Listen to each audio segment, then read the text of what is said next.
सफेद कपड़ों के अंदर, फिर उसके बाद कार के अंदर खड़े होंगे और उसके बाद उनकी जाती हुई है तस्वीर। नॉर्थ एवेन्यू का ये देखिए, ये संजय सिंह बाहर आए, कुर्ता पजामा व्हाइट कलर का, उसके ऊपर उन्होंने गमछा पहना हुआ है, खड़े होते हैं कार के ऊपर, अपने समर्थकों का अभिवादन करते हैं।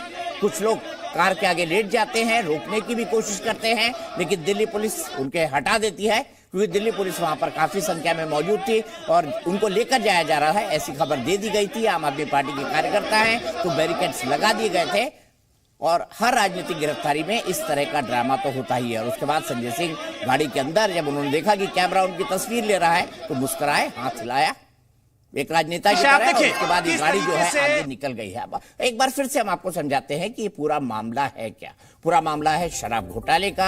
आपको पता है एक नई शराब पॉलिसी आई थी, उस नई शराब पॉलिसी आने के बाद दिल्ली के अंदर सीन पूरा बदल गया था। नई दुकानें खुल गई थी, कहा गया कि इसमें काफी घोटाला हुआ है। नई शराब नीति आने के बाद आरोप लगा, आरोप लगने के बाद क्या हुआ, आरोप लगने के बाद ये हुआ कि उसकी इन्वेस्टिगेशन हुई, कई सारे लोगों की गिरफ्तारी की गई। गिरफ्तारी के बाद ईडी ने उसको इन्वेस्टिगेट किया, सीबीआई ने भी उसको अपने ढंग से इन्वेस्टिगेट किया और ईडी के केस में अभी तक मनीष सिसोदिया पहले गिरफ्तार हुए फरवरी के महीने में, उसके बाद जो है अब संजय सिंह का नंबर आया है।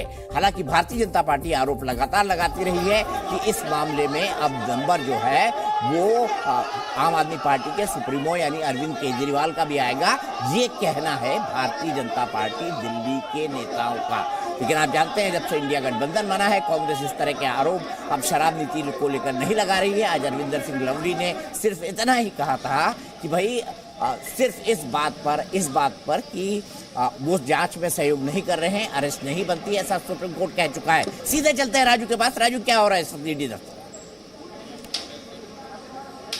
बिल्कुल दीपक जी, तस्वीरें दिखाना चाहूंगा ईडी दफ्तर के बाहर किस तरीके से दिल्ली पुलिस ने तैयारी की है। चारों तरफ से बैरिकेड कर दिया गया ताकि कोई भी शख्स अंदर ना जाके। धारा 144 लगा दी गई है और 3 रास्ते हैं जो ईडी दफ्तर के लिए आते हैं और उन तीनों रास्तों पर सुरक्षा बलों को काफी संख्या में तैनात किया गया। दिल्ली पुलिस के तमाम आला अधिकारी पहुंचे हैं क्योंकि अब सबसे बड़ी चुनौती है कि तमाम जो आम आदमी पार्टी के जो कार्यकर्ता हैं वो यहाँ पर आकर प्रोटेस्ट और धरना न करें, क्योंकि सुबह से ही आम आदमी पार्टी के कार्यकर्ता नॉर्थ एवेन्यू जहां पर संजय सिंह रहते हैं, जहां पर सुबह से छापेमारी चल रही थी, वहां पर पहुंच गए और अभी भी हमने तस्वीरें दिखा रहे थे जी न्यूज़ में। सच्चाई की हमेशा जीत हुई है और हम चाहते हैं कि सच्चाई की ही जीत होगी।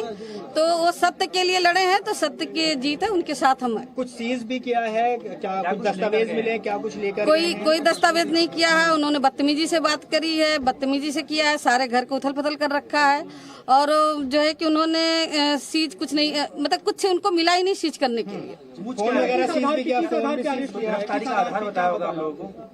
आधार आप लोग को पता है, सच्चाई के बोलने के लिए और अडानी अंबानी के लिए बोलने के लिए तो ऊपर से प्रेशर पड़ा है, इसलिए उन्होंने गिरफ्तार किया है। ईडी के पूछ क्या रहे थे, सवालात क्या थे? सवालात कुछ नहीं किया उन्होंने, थोड़ा बहुत जो भी पूछा है और नॉर्मल था, ऐसा कुछ नहीं था। लेकिन फिर भी उन लोग का एक मनगढ़ंत षड्यंत्र था, उन्होंने जो षड्यंत्र किया है।